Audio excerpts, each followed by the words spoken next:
Hello, everyone. Good afternoon, good evening, and good night, depending on when you're listening to this and where you're listening to this. So, this evening or this morning or whatever it is, wherever you are, we're going to be getting into a few different cases from all over the world. First case is probably the biggest one that you've all heard about, especially my North American viewers, is about the shooting at Rihanna and ASAP Rocky's mansion, which has grabbed the headlines everywhere. And there was a lot of initially false reports made about the incident, some details that were false that were originally reported. So hopefully, I'm able to um, correct those false narratives that you may have heard from the mainstream, and give you an accurate representation of what really went down. Okay. So gunfire was reported local time at 1:15 p.m.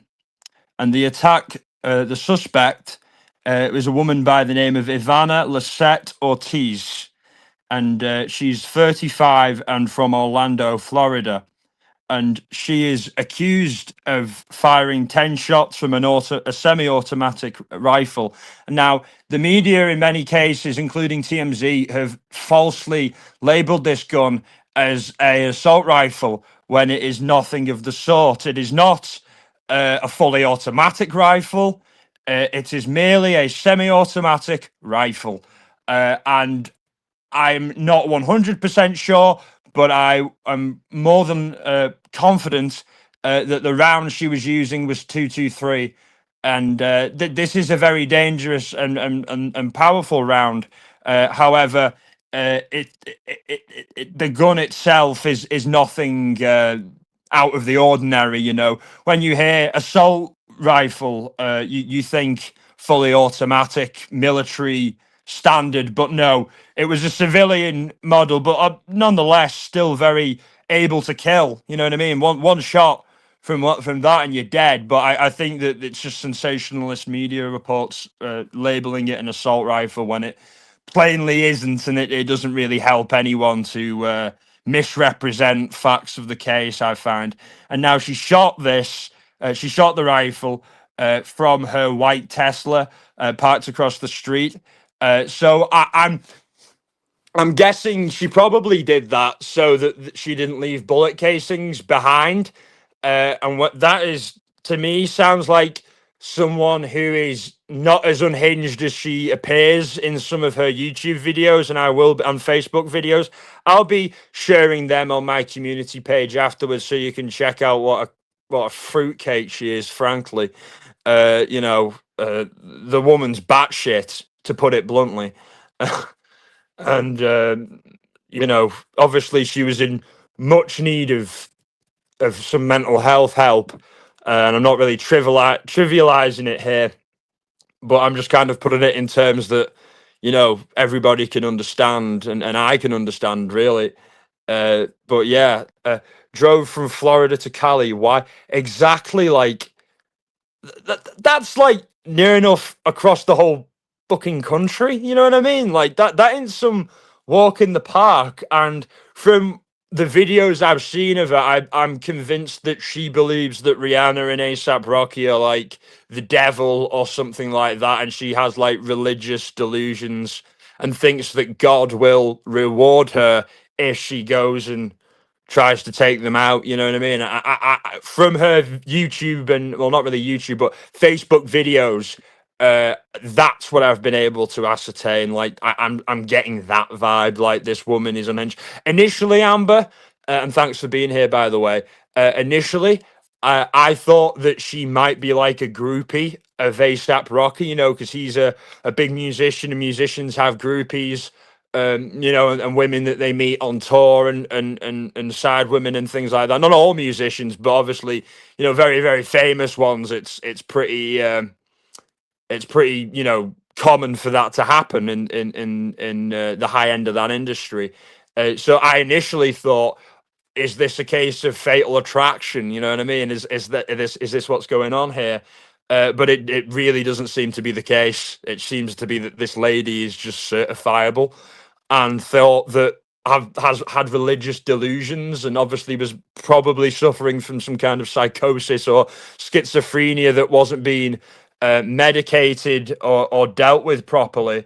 And It just shows you that what that lack of attention and funding can do for mental health services. It can lead to situations like this. Now the question is how she got the gun, because not just for being visibly mentally unhinged from just her videos and her demeanor, she has priors for domestic violence.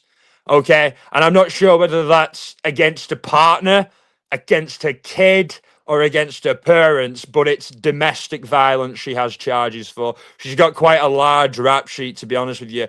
So, as far as I'm concerned, she wasn't going to be able to buy that legally. But of course, there's ways around that. You can buy a gun kit or buy the parts and put it together. You could buy a ghost gun. She could have stolen it. She could have done a straw man purchase where she sweet talked a guy into getting her a gun in his name, and she had it, or something like that. I wouldn't put it past her, but she certainly didn't get the gun legally. There's no two ways about that. And the damage that was done was more than people actually thought. There was bullets that hit the gate, obviously, as we know, but also bullets hit the RV, which was where actually Rihanna was in at the time, and her kids were in, and bullets hit that, and also one shot hit the exterior wall of the mansion. So Ortiz wasn't a bad a shot as everybody thought she was, and she was really trying to get them. And it's interesting that they were in the RV, and when she did it, as opposed to in the house, and then that makes me think maybe she was watching them prior to this, and was able, there's various ways. She could have flown a drone over to monitor them. She could have had hidden cameras set up. There's various ways, or she may have well have gotten lucky.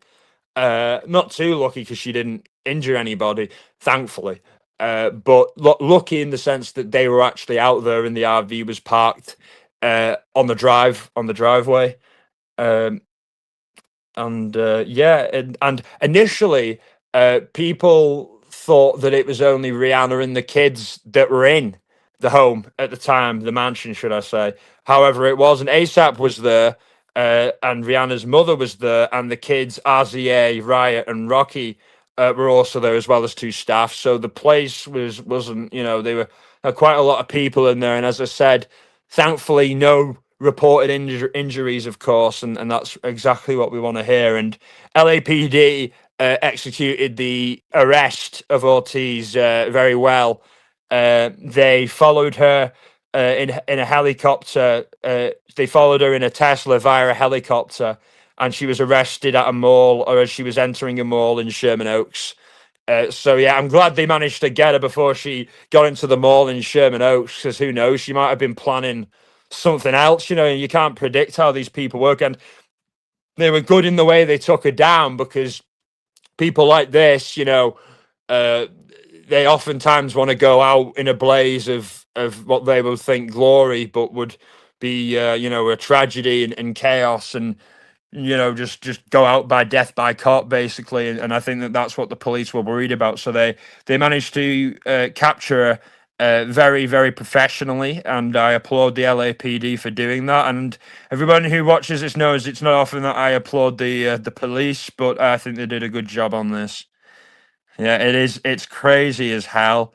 It's like if Rihanna, with all her money and her fame, someone can get at her potentially, at her home. It's anyone's game, you know what I mean? But at the same time, it was her notoriety that led to this woman becoming so deluded, I think. So it's a double-edged sword. But you would think, that she would live in like a gated community and have like security patrolling in shifts. Because if I was her level of famous, her and ASAP Rocky's level of famous, I would live very rurally, but also have a lot of security on, so that it's impossible for someone to just pull up like that and open up, because you got so many stalkers and people with delusions and things like that, and you just can't have any peace of mind. It's like you've got all this material wealth, but you're worrying all the time.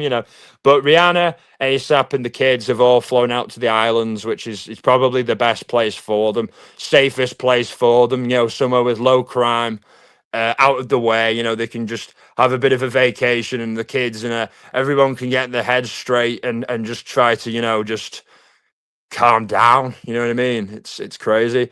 Oh yeah, I'd be out in the middle of nowhere with a huge locked gate. Absolutely, Amber. Absolutely out in the middle of nowhere. I'd like a nice rural farm in somewhere like Oregon, somewhere like that, and then also have like a vacation home in somewhere like Scotland, like very rural there, just places where people don't bother you, and there's a lot of greenery, that's my type of thing. But obviously LA is a beautiful place, and there's a reason why so many people and musicians and artists want to live there, because it's the center of the industry. And like I say, it is a nice place, a beautiful place. Visually, it's got so many, amazing sights and amazing features. But sadly, in LA and throughout California, I think law and order and crime isn't dealt with properly. You know what I mean? And also mental health services clearly, and drug addiction services clearly aren't handled properly. I think that Newsom, not to get too political, but I think Newsom, the governor, is terrible at his job. I think he's a terrible politician, and I would call him a limousine liberal or a champagne socialist. He represents the very worst of the Democrat Party. And obviously here we criticize both sides equally. I'm no friend of the Republicans either. I think both sides have immense faults, and I think that we need as people to come up with a better solution to things. But yeah, Newsom is so light on crime that all these celebs that tend to back him probably should ask themselves a few questions, because homes are getting burgled, people's homes are getting shot at.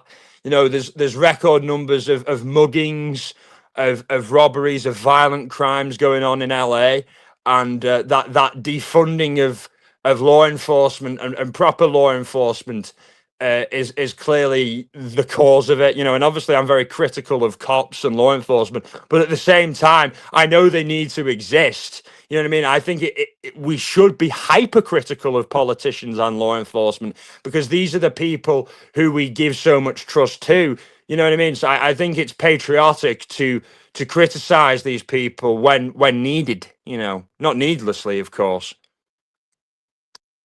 But yeah, she has a bail set. Miss Ortiz has a bail set of $1.8 million, and originally people said it was 10.8, but that's been corrected in her initial hearing to 1.8 million. And yeah, I don't think she's gonna make bail. Yeah, I really don't. So yeah, I think she'll be on remand in custody for her next hearing. She's been charged with 10 counts of assault and attempted murder with malice, and then the 10 counts of assault are probably for all the 10 gunshots that she fired from her AR type rifle. People are describing it as an AR-15 type rifle, and my best guess was that she bought like a cheaper version of the AR, because there's like clones of the AR that you can get for pretty cheap, and I'm pretty sure she got one of them. I'm not sure. I'm pretty sure it wasn't a factory made, a real AR. So yeah, that's everything on Miss Ortiz and the shooting at Rhianna's so far, and we'll be following this story and Miss Ortiz's court appearances as they come along. Hey Amber, glad you could join us. We got two Ambers in the chat. Oh my god, we got all the Ambers here. Glad you could make it. Yeah, we've just discussed the shooting at Rihanna and ASAP Rocky's house, and obviously Amber is a big fan of Perplexed True Crime, who is a friend of the channel, Laura, and she covered this as well. And you guys should totally check out Perplexed True Crime. who is a big friend of the channel, who Laura obviously came up with me for my live about the life of Rob Reiner and the whole case with the Rhiners, which I will be giving an update on soon. So you should totally check out Laura, Life Perplexed, True Crime. She's great.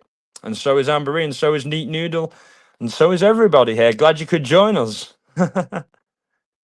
And a noodle, absolutely. Couldn't forget you. Um, so yeah, we're gonna move on to our next topic, and this is a guy that I think you Americans and North Americans will not be too familiar with, Mr. Joey Barton, who is a very famous, he is a very famous former soccer player from England, and I was going to say Liverpool, but then I said England, so it got combined from Liverpool in England.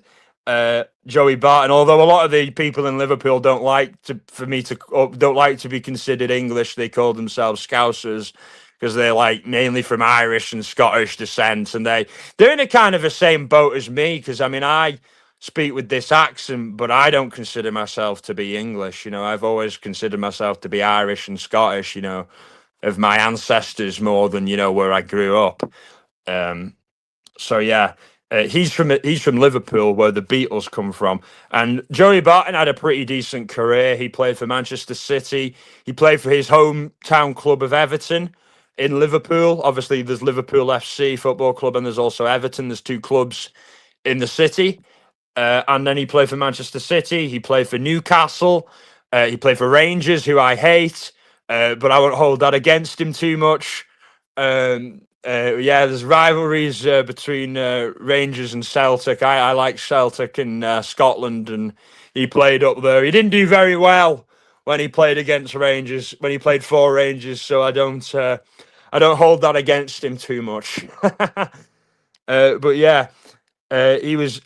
He was always, when he was playing, known for his temper. He was always getting in fights with other players, with his own teammates. Guy had a temper on him.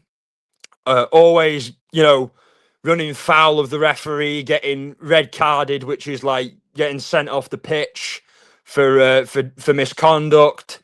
Had a temper at a Manchester City players like annual like party, or do as it would be called in the north of England. At there, he put a cigar out in another player's eye. So Joey is a bit of a head case, but football and sport in general is full of people like that.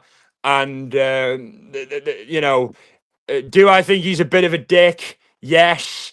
But I don't think in this situation that he's in the wrong, and I don't think he's been in the wrong in his other past legal situation either.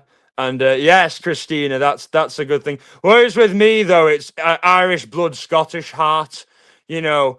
Um, whereas Morrissey has that connection with him, where I don't, you know what I mean. My father's family are all Irish, and it's Scott, all Irish basically, and a bit of Scottish in there. But my mother's family are totally Scottish, so I guess the only kind of English thing about me is the accent, and yeah, that's a bit. And even with that, it's kind of all over the place because I go all over the world. I'm international. But glad you could join us, and I do love Morrissey and the Smiths. I think Morrissey and the Smiths are brilliant, and I will be doing lives about like bands I love and music stuff as well as the true crime. So stay tuned for that, Christine, and everybody else. But yeah, Joey Barton was a bit of a head case. And after football, he became something of a political pundit as well as a footballing pundit. And he has been considered to have quite controversial views. I don't consider his views to be too controversial. I think he tries to offend sometimes, but I think the root of what he says is good. He was involved in a civil suit before this recent arrest with Eni Aluko, who was a female footballer for England, and she does commentary on. Well, she did commentary for soccer games, and Joey Barton would criticize her punditry on Twitter and say like she's a terrible pundit and she knows very little about the game really. And things like that. And to be honest with you, I don't think Eni Aluko knows little about the game. I just don't think she's a very good pundit. You know what I mean? And that's not because she's a woman. You know what I mean? I think that there are women pundits in soccer who really know what they're talking about. And honestly, punditry is just a skill that you either have or you don't have. And Joey was just saying, like, she was like given the job as a kind of diversity kind of hire without having the abilities for it. And he was saying like if there was a woman who was coming on for the job who had all the skills, it wouldn't bother him. But he feels like someone who doesn't have the talent was just being shoehorned into the program, the show, to commentate over the games, just to appeal to diversity and things like that, and woke culture. And Joey spoke out about that. And if he'd have been an American athlete and done that, there'd have been no real pushback for that. But because he did it in England, where everyone's so chastised when it comes to freedom of speech and offending people and things like that, Eni Aluko thought it would be okay to sue him for all that. And Jeremy Vine did as well. Jeremy Vine is a bit of a dickhead TV presenter, like a kind of pretentious arse, basically, to put it bluntly. And Joey Barton, as a joke, called him a bike nonce. A nonce means a pedo, like a sex offender. And Joey was only joking. And but these two obviously jumped on the bandwagon and both sued him at the same time over things he said on Twitter. You know what I mean? And in the normal world, you couldn't sue for this kind of thing, but because it's England and these people are saying that it caused me severe like alarm and distress, his words that he typed online that were not, none of them were threats, none of them was saying, oh, I'm going to go and beat you up. You know what I mean? I think that these are situations that could have been handled with a phone call, you know what I mean, as opposed to a lawsuit. I think that it's a bit of a crazy world we're living in, where people are getting sued for just saying daft stuff. And Joey does say daft stuff, and he plays up to that image, and he doesn't do himself any favors. But he doesn't. He didn't deserve to be sued for all that.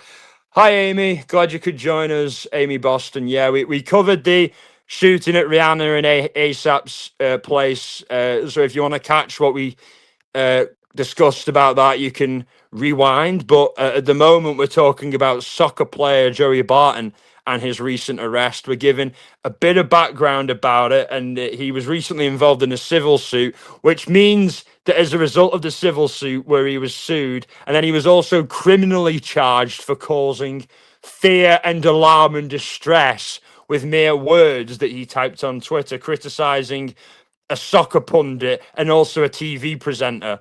And then he got a suspended sentence, which is crazy, just for words, no threats or anything. It's just crazy how England is, and I'm just glad I'm not there. I feel terrible for everybody who still is, and I'm going to try and write a letter to the White House and ask if they can allow everyone from England and Ireland to come over as refugees, political refugees, like he's been doing with the South Africans. But yeah, the incident though that's caused Joey's recent arrest is separate. So to set the scene, last week. Joey Barton was at Preston Heighton Golf Club, a place where he is a member and regularly goes. Heighton and Preston Heighton Golf Club is a place where back in the day I used to go a lot as well. So I know exactly the place, and I know the place like the back of my hand. I've been around there so many times. It's a very nice golf course for anyone who is in the Liverpool, Prescott Heighton area. You should certainly check it out. Obviously, it's this story's not going to give it the best impression in probably some of your eyes, but this type of thing isn't the usual for the place. So it's usually pretty classy and pretty nice. So yeah, don't let this put you off. But Joey was there. Played a few rounds of golf with his mates with his friends as he usually does. Went into the clubhouse, was having a few drinks, and then this guy Kevin Lynch, who is a football manager, but a football manager of like lower league clubs. So like the American equivalent would be he's like a minor league coach, and Joey was like a professional player. Okay, so this is the difference here. He's not Kevin Lynch, isn't in the same league as Joey was in terms of professionalism. Kevin Lynch manages Prescott Cables, which are like a local minor soccer league team. They're like semi-professional, and basically Kevin Lynch starts on Joey for like no reason, basically for stuff that like Joey said, like his political views, like his right wing political views. When people are allowed to have different views, you don't have a right to just verbally berate someone because they think differently than you. That's childish stuff. And this guy is a football manager and also a teacher. So what example is he setting to his students where he's going around berating people for their views in public? You know what I mean? Like a yob, like a thug, and then he threatens Joey Barton and says, "You come outside now with us." And then this guy, Kevin Lynch, goes outside, pulls a baseball bat on Joey Barton. And then Joey Barton's able to get the baton off him and then starts beating him with the bat. And Joey Barton beats the guy so badly that he is now blind in one eye and with severe bleeding on the brain, and he's still in hospital. So hopefully he pulls through, because I don't want him to die, because obviously he's a silly bastard. But I don't wish death on people here, other than if they're like hurting kids or people like that. Those people we do. But I really hope he doesn't die, and I hope for Joey's sake as well that he doesn't die, because Joey could be looking at like manslaughter charges. But initially, at the moment, Joey is on remand at Walton Nick, aka Walton Prison, but like we call it the Nick, Walton Prison. But he may all. I'm pretty sure he's at Walton. That's what I've been told. But he could also be at Alt Course, HMP Alt Course. Either one of those two. Those are the Nicks, the prisons in the area. But yeah, the Lynch is in not a good state. But the lesson for that is, don't attack people. Don't threaten people with bats. Don't attack people for their political views for nothing when they've not started on you, when they're just trying to have a drink with their friends after playing golf. He doesn't want to talk all that. You know what I mean? He wants to, settle down, and people should be allowed to live their lives, and not be harassed for their views or what they think. We all have rights, and we have a right not to be berated in public for expressing ourselves, and then, for them to go and have a fight, and then for him to pull a weapon, a baton on Joey, and then, honestly, fuck around and find out is what I say. You should never have pulled a baseball bat. It should have, if they were going to have a fight, they should have had a fair fight with just fists, just them.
Hi everyone. Sorry, my phone died.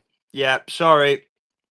Phone died and I am back. But thank you for keeping with us.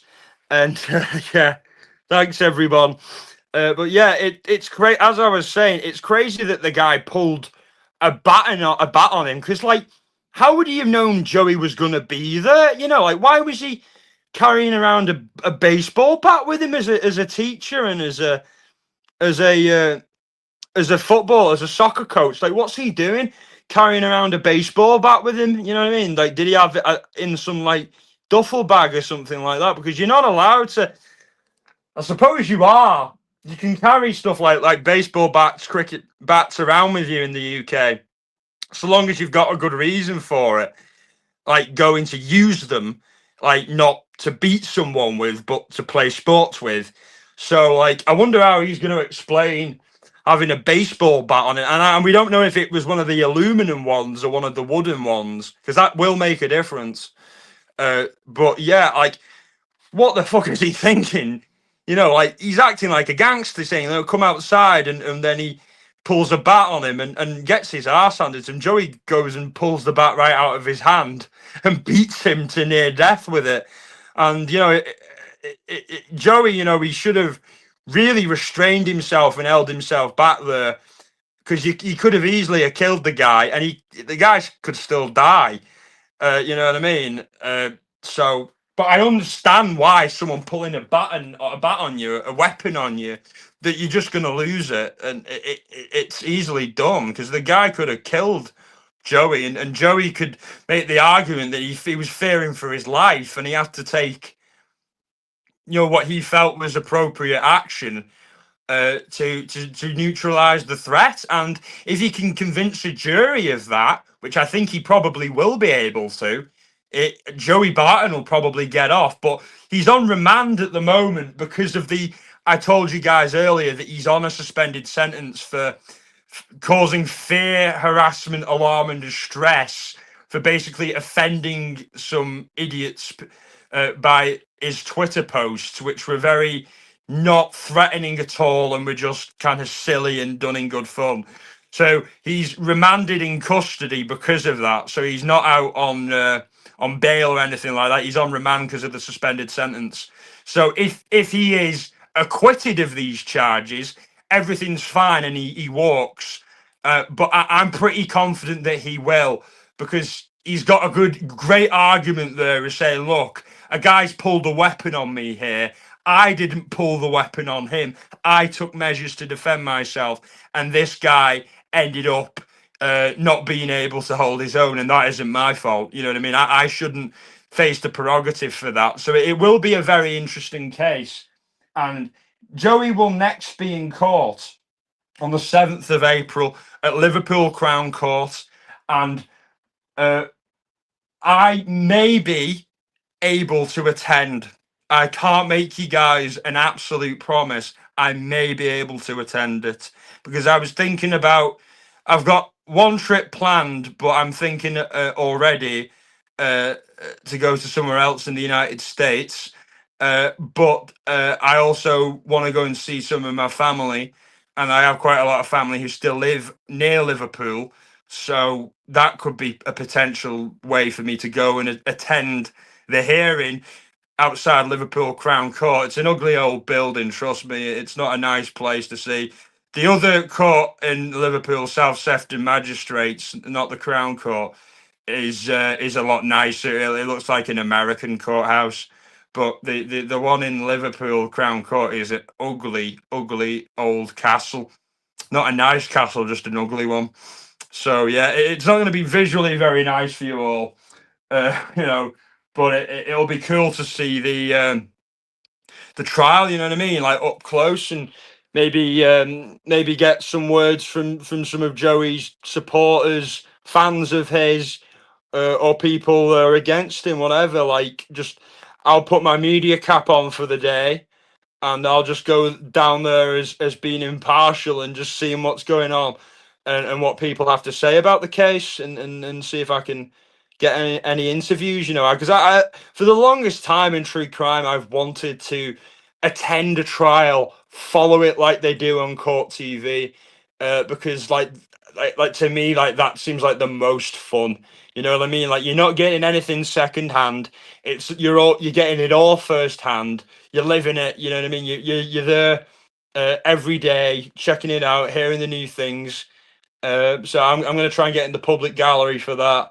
And obviously, you can't use your phone in the public gallery, but I'll be able to give you all a rundown of when things happen after we get out. So certainly stay tuned for that, and I may be able to be your trial reporter for the Joey Barton trial.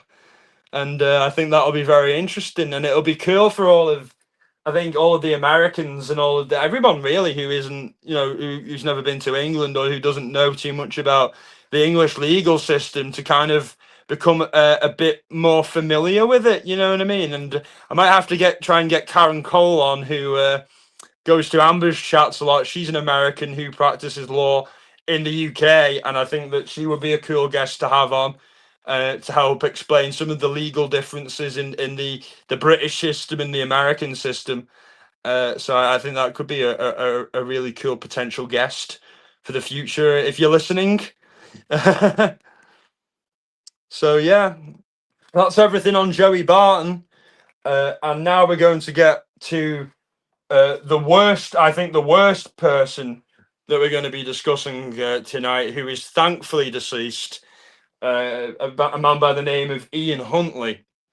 And Ian Huntley was born in 1974, same year as my father, and he basically was employed as a school caretaker in England in 2002, despite having 9 convictions for SA on his record.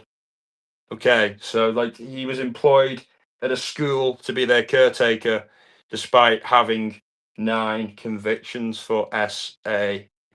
And you think that that's something that would only happen in like the 50s, but this happened in the 2000s. That he was able to slip through the cracks and the checks and get through there, and like that's serious. And you're gonna know how badly that decision to let him slip through the cracks failed some poor little girls. So on August the 4th, 2002, Ian Huntley abducted, essayed, and killed 10-year-old best friends Holly Wells and Jessica Chapman. So yeah, this isn't an easy one, this last one. So if you just want to leave, if it's too much for you, I would completely understand, because it is a really bad case. So I completely understand with that. But those of you who are able to handle it, I appreciate you for being here. So for 2 weeks, yeah, and Huntley was Jessica and Holly's school caretaker, so they did know him. And Jessica and Holly were best friends. They were both at a family party together, and they were both wearing matching Manchester United soccer shirts. And they decided to leave the party to go and get some sweets from a local shop. And on their way, they passed Ian Huntley, who was outside of his house, and they got talking to him. And obviously, Huntley was their caretaker, but Ian Huntley's girlfriend was Maxine Carr, who was the teacher of the girls, of both girls, at their primary school, but as Americans would say elementary school. So he had a really big in with them, and using that, that's how I believe he lured them into his home, where he abused them and killed them. And for 2 weeks, Huntley posed as a concerned local, giving interviews to television crews, really taking a kind of leading role in the searches for them. And obviously, as we know in true crime, that isn't too uncommon for the killer to appear or present themselves as a, a worried resident, a worried neighbor or friend or loved one, or someone that's trying to get to the bottom of it all, as their way to kind of live in the spotlight and enjoy a kind of morbid sense of superiority over everyone around them, knowing that you know something that none of them know, and that you're pulling the wool over their eyes, and it's self-aggrandizing and fuels these people's egos, and they're of the kind of uh, mental state or personality type where they constantly need their egos fueled, because they think so low of themselves, which isn't surprising, to be honest. So he posed as being concerned for 2 weeks, up until victims of his from the past, like women and young girls that he essayed in the past, would call in and say, like, what's he doing, to the news, and say, like, he essayed me, you should look into him, he's not like there to help, he probably did it, you know what I mean? And then that set the ball rolling of suspicion on him. And obviously, he was interviewed by the police under caution, as was his girlfriend Maxine Carr, who, as I earlier said, was the teacher, the former primary school teacher of Holly and Jessica, the two girls that Huntley murdered, her own boyfriend, and she provided the police with a false alibi for Huntley, saying that when the girls went missing, that she was there at the house, and that they basically, they came, they spoke to her, and then they left and walked towards the direction of the library. When that isn't true. Maxine wasn't in Soham, which is the village that it happened in. Maxine was in Scunthorpe, visiting her family, and her family, mother and her father and her wider family, uh, told the police this, and then that's what got her charged, along with Huntley, uh, uh, as a result of that. And uh, Huntley was sentenced uh, on the December 2000, and was sentenced in December 2003, not December 3rd. And the girls' bodies were found 2 weeks after disappearing, at an RAF base, a Royal Air Force, near a Royal Air Force base. So, you know, we often thought in the Karen Reid case that it was weird that Higgins decided to destroy his phone on an army base, and then it's weird that Huntley would have buried the girls' bodies near an Air Force base. But I suppose you'd assume it would be a place that they wouldn't be likely to look in, so that's probably the reason why. But for the fact that he, for 2 weeks, you know, was putting on this show, and being this kind of false kind of character, is really, really disturbing, that he was able to be so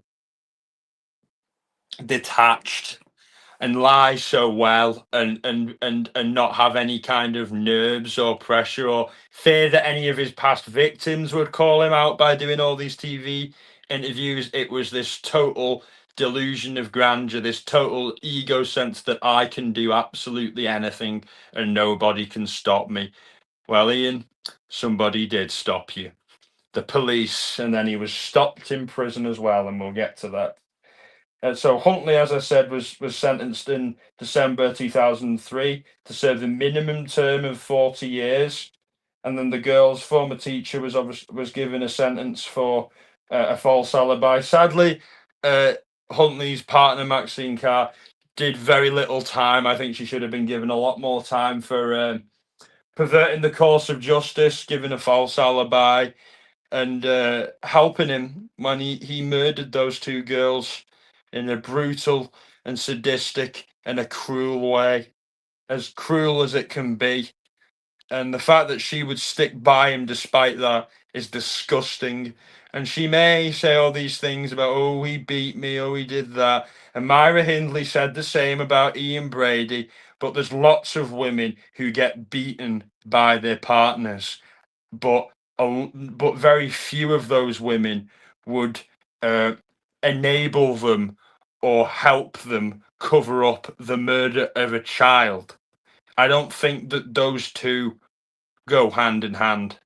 I think when it comes down to it, uh, people know right from wrong, and um, if she really wanted to, she could have absolutely straight up gone to the police right away, and Huntley would have been locked away, and she couldn't, and he could never have hurt her again. But she didn't do that. Uh, so it's the same with Myra Hindley.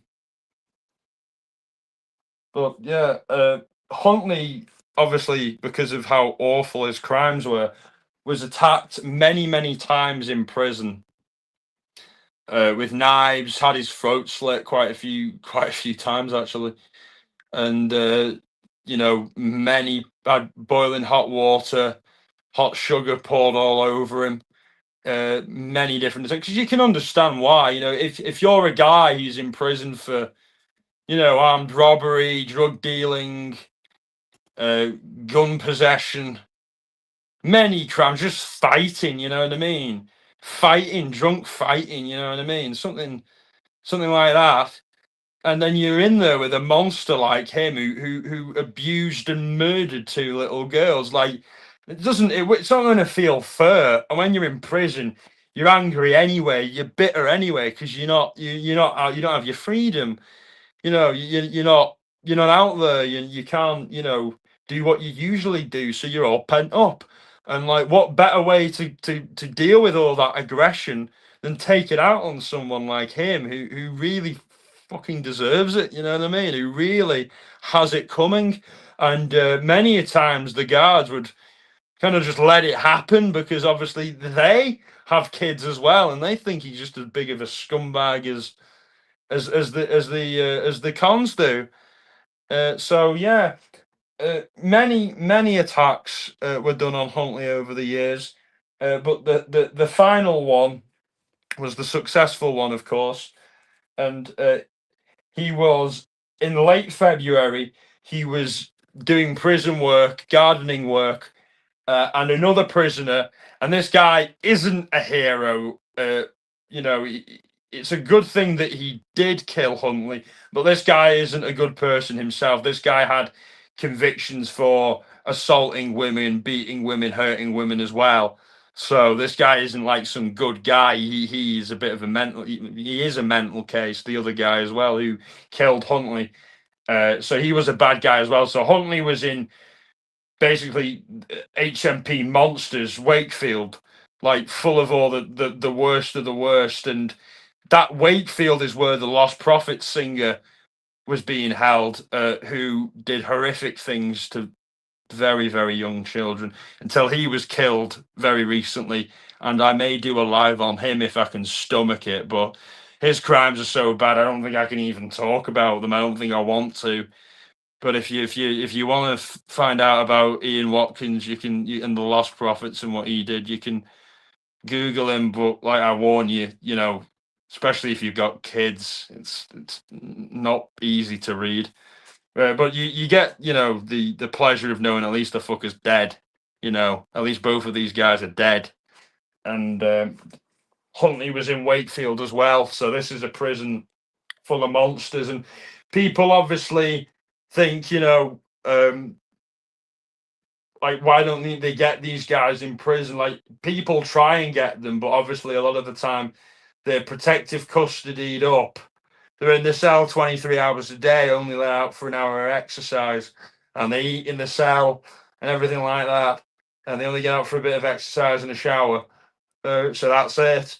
Or that they're put on a wing with other people who've done similar crimes, so are less likely to want to act out against them. But the man who beat Huntley to death with a pole was, like I said earlier, himself a sex criminal and himself violent against women. So I don't think he was just a guy who liked violence, not like he really cared what Huntley had done and just decided to do it. Or maybe they had a beef, you know what I mean? And maybe that Huntley owed him money or owed him tobacco or something, or drugs, something like that, and that's how it came to unfold. And then Huntley was attacked in late February, but died on the 7th of March. His mother took him off life support and said that she was glad that he died, and said that she wished he'd have died years ago for what he'd done. And she said at the time that he should have been hung for what he did, and I agree. And I think most people in England agreed. I think most people in England agree that England should bring back the death penalty to deal with all the rampant crime and the grooming gangs and the sex criminals. You know what I mean? Like, England's got such a terrible, rampant sexual abuse problem for being such a small, Britain for being such a small island country and Ireland. The amount of abuse of kids is rampant. The amount of violence against children is off the scale. You know what I mean? But what a small place these places are comparative to entire states in America. It's crazy. And I think that for cases like this, where it's obvious that the person's done it, it's with malice, it's sadistic, it's cruel. There's no earthly reason for it other than cruelty. I personally think that the person should be put to death. I think it's only fair. Um, and Huntley, uh, I don't think people should be left or to have to uh, take the law into their own hands and risk getting murder charges for these monsters when, you shouldn't be giving people sentences for killing these monsters. You know what I mean? I think one less of them in the world. And I think if everybody in Wakefield prison could just drop dead. I know we don't really, I said earlier, we don't really wish death on anyone, but like I said, asterisk against that, people who hurt, women and kids, who hurt anyone with, for no fucking reason, who were abusive, who were predators, screw them, I hope they all drop dead. And Wakefield prison is a prison for only monsters. You're not going into Wakefield if you're a drug dealer, a low level drug dealer. If you're a petty criminal, you're not going in there. You're going in there for fucking vile shit. Okay, so that's it's a sad story, but with a happy ending because at least the guy's dead. You know what I mean? At least he's not, the problem of the there to be funded by the British taxpayer anymore. He's meeting his maker, and yeah, thank you everyone for sticking with me through all this. Has anyone got any questions or any new true crime cases that they'd like to discuss or ask me about, or that they've heard about? It's completely open forum, and if anyone would like to come up just before we end and share their thoughts, they're more than welcome to. I'll just put the link in the chat now, and I have done. Yep, it's there. If anybody wants to come up and join me just before we wrap, I'm probably gonna be on for another 5 minutes. But if someone comes up, I'll extend it beyond that. So yeah, if anyone wants to come up, you're more than welcome to. All opinions are welcome. Just respect the victims, the survivors. That's all I ask, and the families. That's all we ask here. And thank you everyone for being here. It's been a great live, and I've got quite a few lives coming up. I've got another Playboy live because there has been a potential breakthrough in a cold case that involves the murder of a former Playboy centerfold and waitress at a Playboy club. So we're going to be discussing her case very soon, and I shared that a media report of that on my community page if you'd like to check that out. So we have that. I'm gonna maybe do Nancy Guthrie updates soon because there are a few new updates. But I know Amber ATS is going to be covering that, so I might just leave Amber ATS to do it because she does such a great job at it. So you should all totally check out Amber's channel. She's a great moderator here, and we have that planned. We have. Oh, sorry, I didn't. I didn't move. I didn't replace. Yeah, this is Ian Huntley, the picture in the corner. Sorry, Joey Barton, for having your picture in the corner whilst I was discussing Ian Huntley. I hope you don't take it personally. I don't think you're as bad as he is.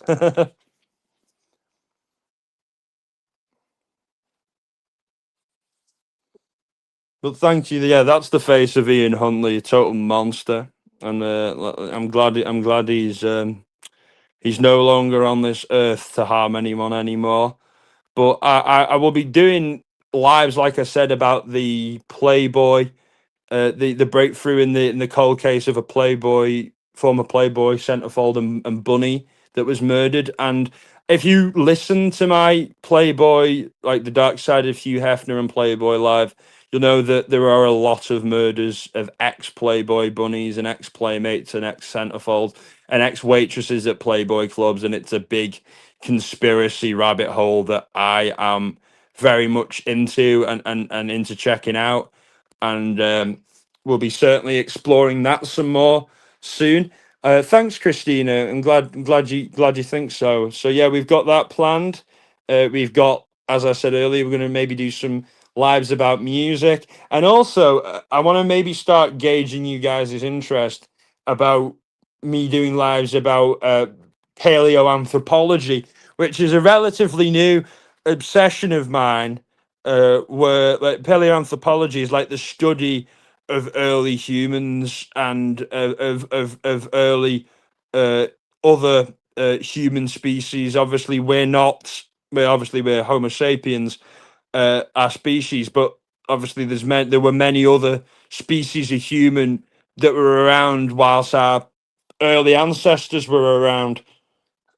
So I would love to do a live discussing everything I've known and researched about early humans and different human species and how we as a species have evolved and changed and how uh, we used to look and how other types of humans looked and how we looked in our earlier stages and how we as a species evolved to get to where we are today. Like, when did humans start language? When did humans start believing in religion? When, like, having spirituality in our lives? When did these components enter into our DNA?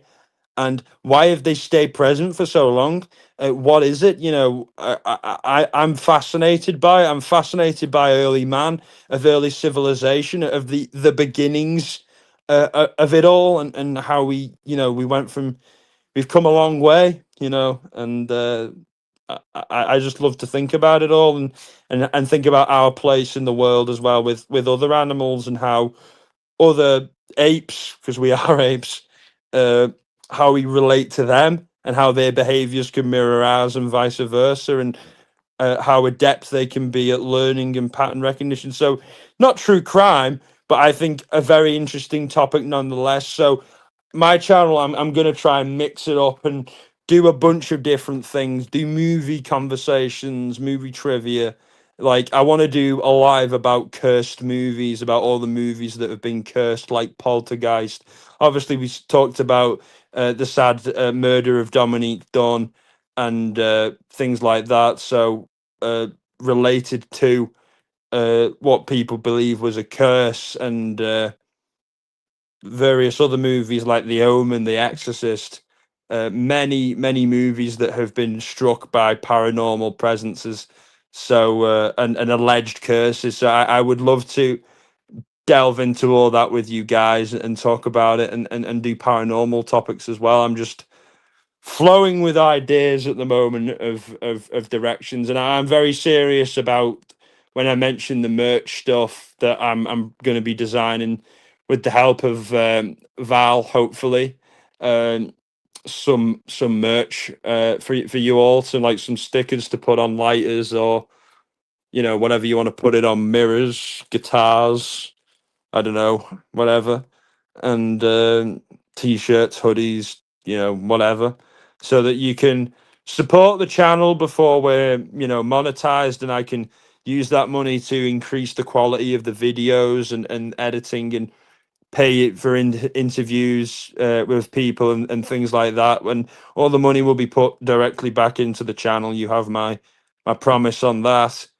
And you'll all, obviously, regular viewers will get discount codes and things like that. And then when we get into the membership, all you who have bought merch and who have helped will get special gifts, special presents for that, for doing that. So it's a journey that we're on, and I'm excited to see where it will lead. So on that note, thank you very much for joining me this evening, this afternoon, this morning, whatever it is for you, wherever you are. And in case I don't see you, good afternoon, good evening, and good night.